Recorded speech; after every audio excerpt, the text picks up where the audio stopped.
Hi hello viewers, நம்ம இன்னைக்கு இந்த வீடியோவில் எந்த விஷயத்தை பற்றி பேச போகிறோம், யாரை பற்றி பேச போகிறோம் அப்படின்னு சொல்லி கேட்டோம் அப்படின்னா, அதிமுகவின் முன்னாள் அமைச்சர்கள், அது மட்டும் சீனியர் அமைச்சர்களாக இருந்த ராஜேந்திர பாலாஜி அண்ட் மாப்பா பாண்டியராஜன், இவங்க ரெண்டு பேர்த்துக்கும் இடையில ஏற்படுத்திருக்கக்கூடிய அந்த அரசியல் மோதல் அப்படின்றது பார்த்தோம் அப்படின்னா அதிமுகவுக்கு இன்னொரு பக்கம் தலைவலியை ஏற்படுத்தியிருக்கு அப்படின்னு சொல்லலாம். ஒரு பக்கம் ஆல்ரெடி வந்துட்டு பார்த்தோம் அப்படின்னா இபிஎஸ் இருக்கார் இல்லையா, அவருக்கு எக்கச்சக்கமான தொல்லைகள் இருக்குது அப்படின்னே சொல்லலாம். ஒரு பக்கம் ஓபிஎஸோட தொல்லை, இன்னொரு பக்கத்தில் வந்துட்டு பார்த்தோம் அப்படின்னா எஸ்பி வேலுமணி, செங்கோட்டையன், இந்த மாதிரி முன்னாள் மூத்த அமைச்சர்களே பார்த்தோம் அப்படின்னா தொடர் தோல்விகள் காரணமாக இபிஎஸ் மேலே அதிருப்தியில் இருக்காங்க அப்படின்ற செய்திகளும் வெளிவந்துகிட்டு இருக்கு. இதனால அவங்க அதிருப்திகளை சரி செய்யணும் அப்படின்ற பிரச்சனை. அதை தாண்டி வந்துட்டு பார்த்தோம் அப்படின்னா போகக்கூடிய பொதுக்கூட்டங்கள் அவர் எதிர்பார்க்கக்கூடிய அளவுக்கு மக்கள் அவருக்கான ஆதரவு அப்படின்றத தரல அப்படின்ற பிரச்சனை. 2026 தாவேக்கா அப்படின்னு சொல்லி புதுசாக வந்திருக்கக்கூடிய அரசியல் கட்சியை எப்படி நம்ம ஃபேஸ் பண்ண போகிறோம் அப்படின்ற பிரச்சனை அப்படின்னு சொல்லிட்டு 2026 பல பிரச்சனைகளை எதிர்நோக்கி காத்துக்கிட்டு இருக்கக்கூடிய எடப்பாடி பழனிசாமிக்கு வந்து பார்த்தோம் அப்படின்னா ராஜேந்திர பாலாஜி விசஸ் மாப்பா பாண்டியராஜன் அப்படின்னு சொல்லி இப்போ எழுந்திருக்கக்கூடிய புதிய பிரச்சனை அப்படின்றது ரொம்ப பெரிய தலைவலியை ஏற்படுத்தி இருக்கு அப்படின்னு சொல்லலாம். ஸோ ராஜேந்திர பாலாஜியை பொறுத்த வரைக்குமே வந்துட்டு பார்த்தோம் அப்படின்னா அதிமுகவில் முன்னாள் பால்வளத்துறை அமைச்சராக இருந்தார் அப்படின்னு தான் சொன்னோம். அதே மாதிரி மாப்பா பாண்டியராஜனும் பார்த்தோம் அப்படின்னா பல முக்கிய பதவிகளில் இருந்த ஒருத்தர் அப்படின்னே சொல்லலாம். ஸோ மாப்பா பாண்டியராஜன் ஆரம்பத்தில் தேமுதிக இருந்தாலும் அதுக்கப்புறமா அதிமுகவுக்கு வந்தார். 2016 எலெக்ஷனில் பார்த்தோம் அப்படின்னா ஆவடி தொகுதியில் போட்டி போட்டு வின் பண்ணாரு அப்படின்னே சொல்லலாம். ஸோ ஜெயலலிதா இருக்காங்க இல்லையா, முன்னாள் முதலமைச்சரான ஜெயலலிதா கிட்ட நல்ல பேர் அப்படின்றத எடுத்ததுனால அவங்களுக்கு அமைச்சர் பதவி அப்படின்றதும் கொடுக்கப்பட்டிருந்துச்சு. ஜெயலலிதாவுடைய மறைவுக்கு அப்புறமா பார்த்தோம் அப்படின்னா மாப்பா பாண்டியராஜன் இருக்கார் இல்லையா, அதிமுக முதல் முறையாக 2ஆக உடையும் போது ஓபிஎஸ் ஆதரவாளராக இருந்தார் அப்படின்னு சொல்லலாம். அதனால அவருடைய அமைச்சர் பதவி அப்படின்றதும் புடுங்கப்பட்டுச்சு. அப்புறம் மறுபடியும் அதிமுக ஒன்று சேர்ந்ததுக்கு அப்புறமா அவருக்கு மறுபடியும் அமைச்சர் பதவி அப்படின்றது கொடுக்கப்பட்டிருந்துச்சு. அகைன் அதிமுக உடையும் போது என்னதான் இவர் வந்துட்டு இபிஎஸ் அக்செப்ட் பண்ணாலும் ஃபர்ஸ்ட் டைம் ஓபிஎஸ் அக்செப்ட் பண்ணவர், ஓபிஎஸ்க்கு சப்போர்ட் பண்ணவர் அப்படின்றதுனாலே பார்த்தோம் அப்படின்னா இவருக்கு வந்துட்டு அந்த எப்படி சொல்றது முக்கியத்துவம் அப்படின்றது குறைக்கப்பட்டுச்சு அப்படின்னே சொல்லலாம். அவருக்கு அகைன் அமைச்சர் தொகுதி, அமைச்சர் பதவி அப்படின்றதெல்லாம் கொடுக்கப்படல. ஸோ 2021 எலெக்ஷன் இருக்கு இல்லையா, அதில் வந்துட்டு பார்த்தோம் அப்படின்னா அவருக்கு மறுபடியும் சீட்லாம் கொடுத்தாங்க. பட் அவர் வந்துட்டு ஜெயிக்க முடியாமல் தோத்து போறாரு அப்படின்னே சொல்லலாம். இதனால அதிமுகவில் வந்துட்டு பார்த்தோம் அப்படின்னா அவருடைய செல்வாக்கு ரொம்ப கம்மியாகுது அப்படின்னு வந்துட்டு சொல்லப்பட்டுச்சு. ஸோ இதுக்கு நடுவில் ராஜேந்திர பாலாஜி இருக்கார் இல்லையா, அவர் கூட என்ன பிரச்சனை அப்படின்னு சொல்லி பார்த்தோம் அப்படின்னா சென்னை அரசியல் அப்படின்றது இருக்கு இல்லையா, அங்கே வந்துட்டு ஜெயிக்க முடியல, ஆவடியில் வந்துட்டு அவரால் ஜெயிக்க முடியல அப்படின்றதுனால சென்னை அரசியல் அவருக்கு ரொம்ப ஒரு இக்கட்டான விஷயமா மாறிடுச்சு அப்படின்னு வந்து சொல்றாங்க. அதனால விருதுநகர் இருக்கு இல்லையா, விருதுநகர்ல வந்துட்டு அரசியல் பண்ணலாம் அப்படின்னு சொல்லிட்டு அவர் வர்ற புள்ளி தான் ராஜேந்திர பாலாஜிக்கு எதிரான புள்ளி அப்படின்னு வந்துட்டு சொல்லப்படுது. ஸோ அங்கே வந்துட்டு மாவட்ட செயலாளராக வந்து தன்னுடைய கட்டுக்குள்ள வச்சிருக்கக்கூடிய அந்த விருதுநகர்ல பார்த்தோம் அப்படின்னா மாப்பா பாண்டியராஜன் அரசியல் பண்ண வந்தது அப்படின்றது ராஜேந்திர பாலாஜிக்கு பிடிக்கல அப்படின்னு வந்து சொல்றாங்க. ஸோ இந்த ஆதங்கம் வந்துட்டு பார்த்தோம் அப்படின்னா ரொம்ப நாளா இருந்துகிட்டே இருந்திருக்கு. கரெக்டா சிவகாசியில் நடந்த ஒரு பொதுக்கூட்டத்தில் வந்துட்டு பார்த்தோம் அப்படின்னா ராஜேந்திர பாலாஜி இருக்கும்போதே மாப்பா பாண்டியராஜனுடைய ஆதரவாளர் என்ன பண்றாங்க அப்படின்னா மாப்பா பாண்டியராஜனுக்கு சால்வா அணிவிக்கிறதுக்கு வராங்க.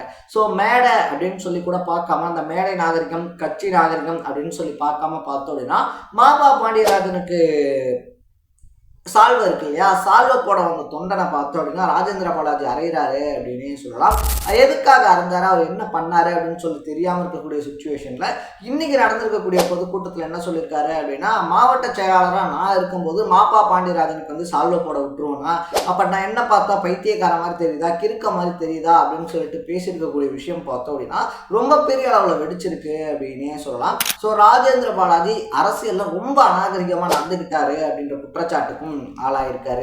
ஏன்னா என்னதான் வந்துட்டு பிரச்சனைகள் இருந்தாலும் அதை பொது வழியில இப்படி தொண்டர்களை அறையிறதன் மூலியமா காட்டியிருக்க கூடாது, அப்படி காட்டவும் கூடாது அப்படின்னு சொல்லிட்டு பார்த்தோம் அப்படின்னா பலரும் தங்களுடைய எதிர்ப்பை தெரிவிச்சுக்கிட்டு இருக்காங்க அப்படின்னே சொல்லலாம். ஸோ இதை பத்தி பேசும்போது பார்த்தோம் அப்படின்னா நம்ம முன்னாடியே சொன்ன மாதிரி யார் நீ, உனக்குன்னு சொல்லி அதிமுக என்ன வரலாறு இருக்கு, எனக்கு ஒரு வரலாறு இருக்கு, ஆனா நீ வந்துட்டு வேற ஒரு கட்சியில இருந்து வந்தவன், கட்சியை காட்டி கொடுத்தவன் அப்படின்ற மாதிரி வந்துட்டு பார்த்தோம் அப்படின்னா மாப்பா பாண்டியராஜனுக்கு எதிராக பொங்கி எழறாரு அப்படின்னே சொல்லலாம். ஸோ இபிஎஸ்க்கு எதிரான வேலை அப்படின்றத வந்துட்டு பார்த்தோம் அப்படின்னா மாப்பா பாண்டியராஜன் இருக்கார் இல்லையா, அவர் செயல்பட்டுக்கிட்டு இருக்காரு. பட் விருதுநகர்ல வந்துட்டு பார்த்தோம் அப்படின்னா அவர் நினைக்கக்கூடிய எந்த விஷயமுமே நடக்காது, நான் இருக்க வரைக்கும் அதை நடக்க விட மாட்டேன் அப்படின்னு சொல்லிட்டு ரொம்ப ஆக்ரோஷமா பார்த்தோம் அப்படின்னா ஒரு பேட்டி அப்படின்றத கொடுக்குறாரு அப்படின்னே சொல்லலாம். ஸோ இதுக்கு வந்துட்டு மாப்பா பாண்டியராஜன் சைட்ல இருந்து இன்னும் பெரிய அளவில் ரெஸ்பான்ஸ் அப்படின்றது எதுவும் காட்டப்படலை அப்படின்னு சொல்லி இருந்தாலும் கூட இதனால மாப்பா பாண்டியராஜன் ரொம்பவே அப்செட் ஆயிருக்காரு அப்படின்னு வந்து அப்படின்றது சொல்லப்படுது. கட்சி தலைமை கிட்ட அந்த விஷயத்தை கொண்டு போயிருக்காங்க அப்படின்னு சொல்றாங்க. ஆல்ரெடி திமுகவை எப்படி வந்துட்டு ஆட்சி அதிகாரத்துல இருந்து நகர்த்துறது, அது மட்டும் இல்லாம தாவேக்காவை எதிர்க்கிறது அப்படின்னு சொல்லிட்டு அரசியல் களத்துல இப்ப அதிமுகவுடைய நிலை அப்படின்றது ஒரு அளவுக்கு பரிதாபமாக தான் போய்கிட்டு இருக்கு அப்படின்னே சொல்லலாம். ஸோ மறுபடியும் எதிர்கட்சி அந்தஸ்து அப்படின்றது தமிழக அரசியல் களத்தில் அதிமுகவுக்கு கிடைக்குமா அப்படின்ற கேள்விகள் தான் இப்போ ஓடிக்கிட்டு இருக்கு.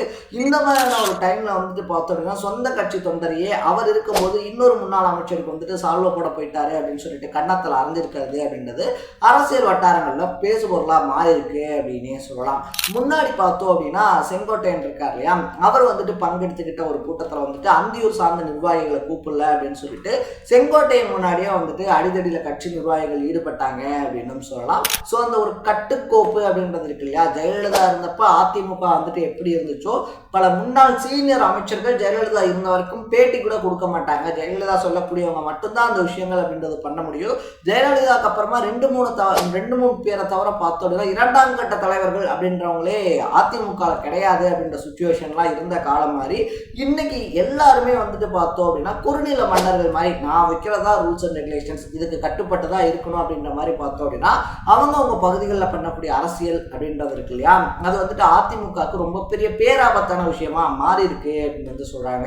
ஏன்னா சொந்த கட்சி தொண்டரையே வந்துட்டு அடிக்கக்கூடிய ஒரு மனநிலை அப்படின்றது முன்னாள் அமைச்சருக்கு இருக்கு அப்படின்னா அவரை பெரிய அளவில் மக்கள் ரசிக்க மாட்டாங்க அப்படின்றதும் அரசியல் விமர்சகர்கள் வைக்கக்கூடிய பார்வையா இருக்கு அப்படின்னு சொல்லலாம். ஸோ நான் செஞ்சது ஒன்றும் தப்பு கிடையாது, நான் இப்படிதான், நீ வந்துட்டு சென்னை இருக்கு இல்லையா, சென்னையில் அரசியல் பண்ணா சென்னையில் பேசணும், அப்படி இல்லை அப்படின்னா விருதுநகரில் பேசணும், அதை விட்டுட்டு விருதுநகரில் நடக்கிறத பற்றி நீ ஏன் சென்னையில் உட்காந்து பேசுற அப்படின்னு சொல்லிட்டு ஒரு மிரட்டல் தொழிலை பார்த்தோம் அப்படின்னா மாப்பா பாண்டியராஜன்கிட்ட கேள்வியும் எழுப்பியிருக்காரு அப்படின்னு சொல்லலாம். ஸோ இதனால தமிழகம் முழுக்க இருந்து பார்த்தோம் அப்படின்னா ராஜேந்திர பாலாஜிக்கு எதிரான எதிர்ப்பு குரல் அப்படின்றதும் எழ ஆரம்பிச்சிருக்கு. ஸோ நீங்கள் இந்த இஷ்யூவை பற்றி என்ன நினைக்கிறீங்க? ராஜேந்திர பாலாஜி விஷயம், ராஜேந்திர பாலாஜி நடந்துக்கிட்டதை பற்றி உங்களுடைய பாயிண்ட் ஆஃப் வியூ என்னன்றதை கமெண்ட்ல போட்டு இதே மாதிரி அப்பப்போ அப்டேட்டாக போயிட்டுக்கூடிய விஷயங்களை நீங்கள் தொடர்ந்து தெரிஞ்சுக்கணும் அப்படின்னு ஆசைப்பட்டீங்கன்னா மறக்காம சேனலை ஃபாலோ பண்ணி சப்ஸ்கிரைப் பண்ணிக்கோங்க. நாளைக்கு இதே மாதிரி இன்னொரு இன்ட்ரெஸ்டிங்கான வீடியோட சந்திக்கலாம். டாடா, பை பை.